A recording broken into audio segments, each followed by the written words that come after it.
Hello everyone, welcome to our YouTube channel Shiksha Alliance. Today we are going to start our daily current affairs session in which we will cover important news from several newspaper, PIB and various government sources. So let's begin our session. Our first topic is sir Syed Ahmad Khan. तो हम जानेंगे sir Syed Ahmad Khan के बारे में।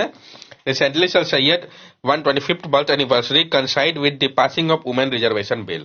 अभी हाल ही में जो sir Syed Ahmad Khan का 125th बर्थ एनिवर्सरी था वो कंसाइड कर गया था, उसी दिन पास किया गया था वुमेन रिजर्वेशन बिल को। तो आप सोचेंगे ये न्यूज बाद में क्यों डिस्कस किया गया, क्योंकि ये फिर से आया है पीआईबी में, इस कारण ऐसे रिलेटेड फैक्ट में पता होना चाहिए। Sir Syed Ahmad Khan, a prominent figure in promoting modern education and advocating reform, had complex and evolving views on women empowerment and education. Sir Syed Ahmad Khan का जो कि एक प्रोमिनेंट फिगर थे प्रमोट करने के लिए मॉडर्न एजुकेशन को, वो एडवोकेट कर रहे थे रिफॉर्म को। कॉम्प्लेक्स और इवॉल्विंग व्यू जो था वुमेन के एम्पावरमेंट और एजुकेशन के लिए वो कहते थे। कन्फ्लिक्टिंग व्यू क्या था, वाइल वो जाने जाते थे अपने एफर्ट के लिए कि वो प्रमोट करते हैं मॉडर्न एजुकेशन को अमंग मुस्लिम पे, लेकिन सर सैयद जो थे वो हेल्ड कर रहे थे कॉन्फ्लिक्ट व्यू को वुमेन के एजुकेशन को लेके। एजुकेशनल इंस्टीट्यूशन की अगर हम बात करें तो उन्होंने स्टैब्लिश किया था मोहम्मदन एंग्लो ओरिएंटल कॉलेज को अलीगढ़ पे, जो कि इंडिकेट करता है उनके कमिटमेंट का एजुकेशन के लिए। उनका जो अप्रोच था लेकिन वुमेन के एजुकेशन को लेकर वो कंजर्वेटिव था।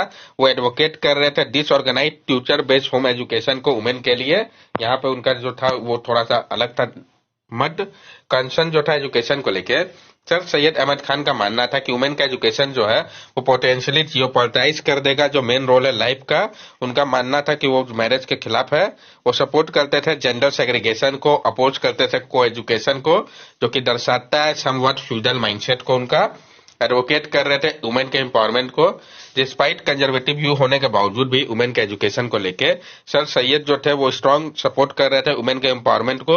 वो क्रिटिसाइज करते हैं हार्मफुल प्रैक्टिसेस को, जैसे कि female infanticide, polygamy, child marriage को अपने अलीगढ़ इंस्टीट्यूट गैजेट के माध्यम से। इन्फ्लुएंस ऑफ यूरोपियन एक्सपीरियंस, तो प्रभाव पड़ रहा था यूरोपियन एक्सपीरियंस का।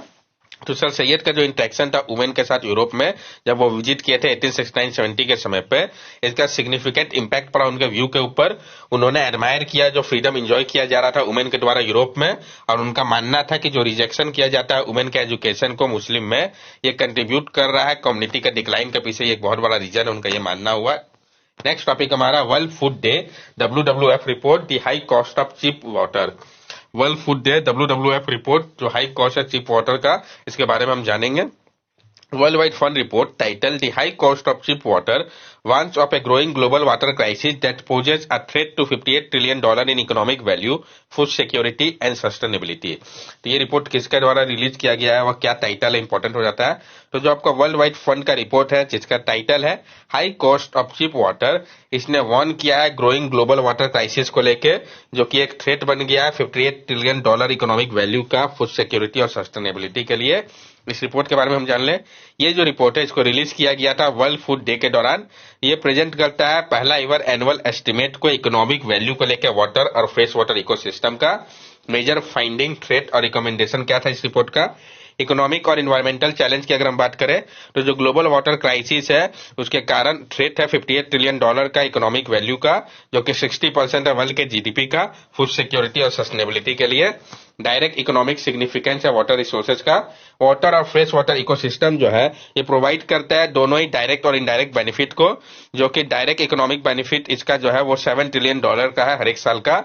इनडायरेक्ट इकोनॉमिक बेनिफिट की अगर हम बात करें तो जो अनसीन बेनिफिट है वाटर इकोसिस्टम का, जैसे कि प्यूरिफाइंग वाटर, इनहेंस करता है ये सॉइल के हेल्थ को, स्टोर करता है कार्बन को, प्रोटेक्ट करता है एक्सट्रीम वेदर इवेंट के खिलाफ। ये एस्टिमेट किया जा रहा है कि ये $50 ट्रिलियन का है annually.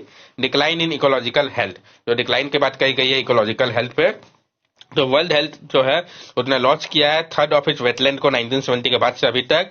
Fresh water wild life population जो है वो एवरेज है 83% डिक्लाइन उसमें देखा गया है। वाटर ब्लाइंडनेस, जो कमी है अवेयरनेस को लेके, जो इंपॉर्टेंस है वाटर रिसोर्सेज का, इसका कमी के कारण ये जो रिपोर्ट है ये रिफर करता है वाटर ब्लाइंडनेस को। थ्रेट टू वाटर इकोसिस्टम, क्या खतरा है वाटर इकोसिस्टम के लिए।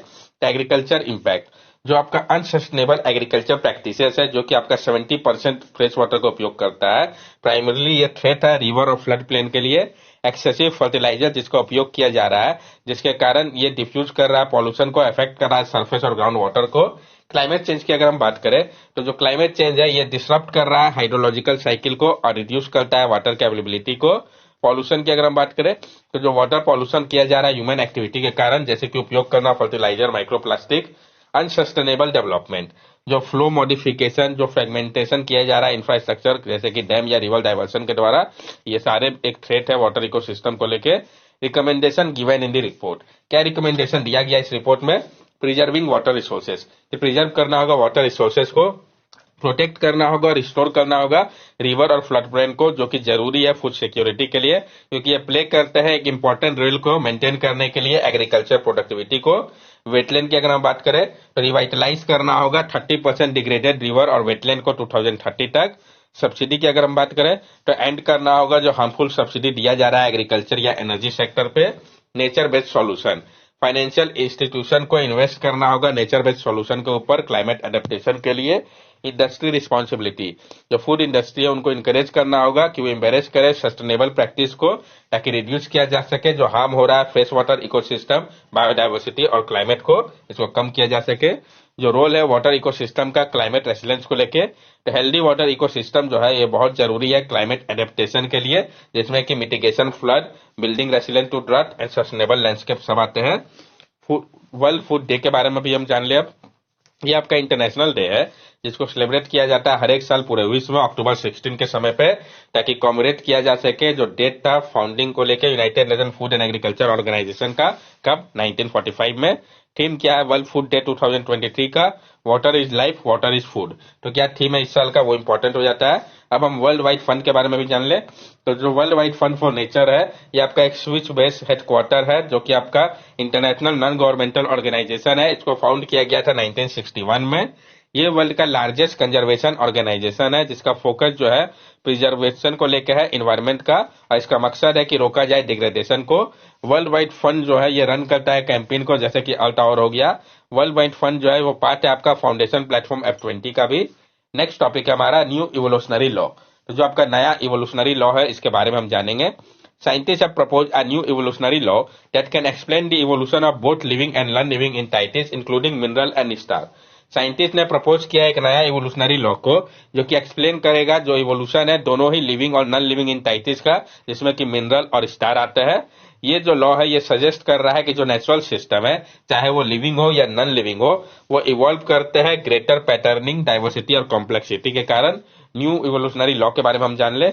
As life evolved from single cell to multi-cell organism, earth mineral become more complex, contributing to diversity. जैसे कि आपका लाइफ इवॉल्व करता है सिंगल सेल से मल्टी सेल ऑर्गेनिज्म में, उसी तरीके से अर्थ का मिनरल जो है वो और ज्यादा कॉम्प्लेक्स कंट्रीब्यूट करता है डाइवर्सिटी में। The interaction between biodiversity and mineral diversity play a role in shaping life as it exist today. और जो इंटरेक्शन है बायोडाइवर्सिटी और मिनरल डाइवर्सिटी को लेके, ये प्ले करता है एक रोल को शेप करने के लिए जो लाइफ आज एग्जिस्ट हो रहा है उसके पीछे इसका रीजन है। It identify 3 kind of function in nature: stability, system with stable arrangement survive; dynamic, system with energy supply and mobility; exploration of new configuration और arrangement leading to new behaviour और characteristic. ये identify कर रहा है जो 3 kind है function के nature पे: stability, system with stable arrangement survive; dynamic system, energy supply and novelty, जो कि एक्सप्लोर करेगा न्यू कॉन्फ़िगरेशन और अरेंजमेंट को, जो कि लीड करेगा न्यू बिहेवियर या कैरेक्टरिस्टिक को।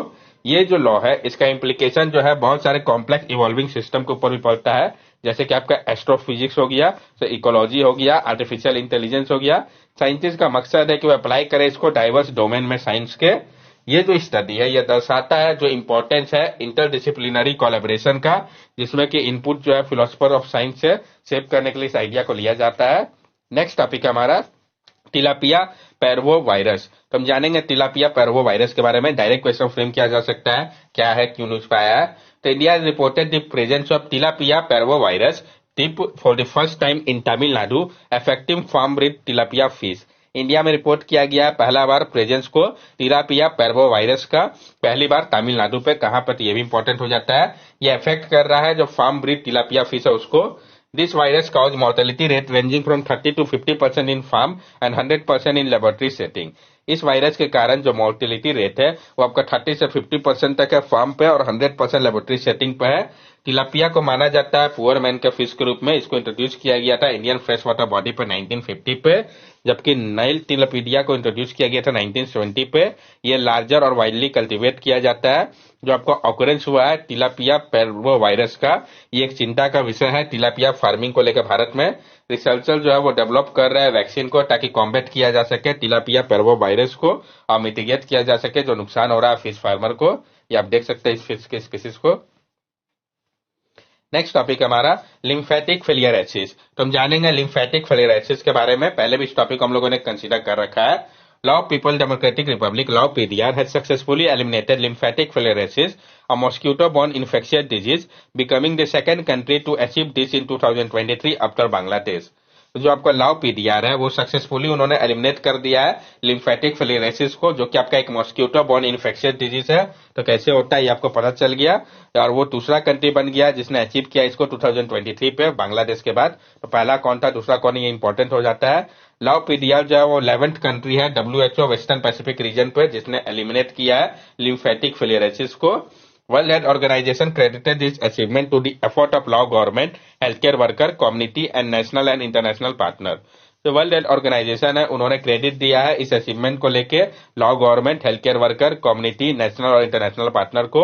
Overall 19 countries have successfully eliminated lymphatic filariasis, with mass drug administration being a cost-effective method for treating affected resident and stopping transmission. जो आपका ओवरऑल 19 कंट्रीज ऐसे हैं जिन्होंने सक्सेसफुली एलिमिनेट कर दिया है लिम्फेटिक फिलियरेसिस को। जो मास ड्रग एडमिनिस्ट्रेशन है ये आपका एक कॉस्ट इफेक्टिव मेथड है ट्रीट करने को लेके, जो कि अफेक्ट कर रहा है रेसिडेंट को और स्टॉप करने में ट्रांसमिशन को ये मदद कर रहा है। लिम्फेटिक फिलियरेसिस को हम एलिफेंटियासिस के नाम से भी जानते हैं, जिसके कारण सीवियर हेल्थ इश्यू होता है और इसका जो एलिमिनेशन है ये बहुत जरूरी है ग्लोबल हेल्थ गोल के लिए। जो एलिमिनेशन की बात कही गई है लिम्फेटिक फिलियरेसिस की, ये कंट्रीब्यूट करेगा यूनाइटेड नेशन के sustainable development goal health for all को अचीव करने में 2030 तक। नेक्स्ट टॉपिक है हमारा मेराइन क्लाउड ब्राइटनिंग। तो हम जानेंगे मेराइन क्लाउड ब्राइटनिंग के बारे में कि है क्या। Australian researchers are exploring the concept of marine cloud brightening as a potential solution to mitigate coal bleaching on the Great Barrier Reef caused by extreme heat. जो ऑस्ट्रेलिया के researcher है वो एक्सप्लोर कर रहे हैं जो आपका कॉन्सेप्ट है मैराइन क्लाउड ब्राइटनिंग का, ये एक पोटेंशियल सॉल्यूशन हो सकता है मिटिगेट करने के लिए कोरल ब्लीचिंग को ग्रेट बैरियर रीफ के लिए, जो कि आपका एक्सट्रीम हीट के कारण हो रहा है। ये जो अप्रोच है ये इन्वॉल्व करता है, इसमें उपयोग किया जाता है वाटर कैनन का, जिसको कि स्प्रे किया जाता है सी वाटर पे, स्काई पे, जिसके कारण फॉर्मेशन होता है ब्राइटर व्हाइट क्लाउड का।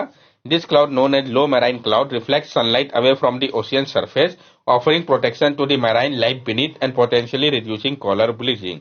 और ये जो क्लाउड है जिसको कि हम लो मैराइन क्लाउड के नाम से भी जानते हैं, ये रिफ्लेक्ट कर देता है सनलाइट को अवे ओशियन सरफेस से, जिस कारण ये ऑफर कर पाता है प्रोटेक्शन को मैराइन लाइफ के लिए जो कि बीनीथ है और पोटेंशियली रिड्यूस करता है कोरल ब्लीचिंग को।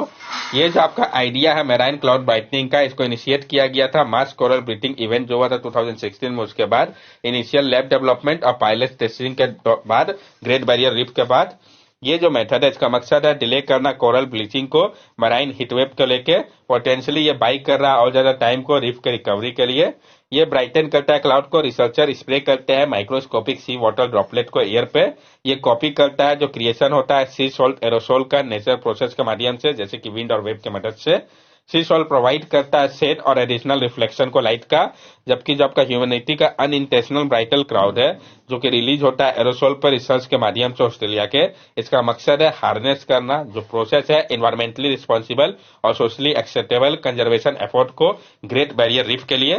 That's all for daily current affair session. अगर आपको हमारी वीडियो अच्छी लगी हो तो हमारे चैनल सब्सक्राइब करें, हमारे वीडियो को लाइक करें और ज्यादा से ज्यादा शेयर करें। These are our social media link. From here also you can stay connected with us and give us your valuable feedback. Thank you and have a nice day.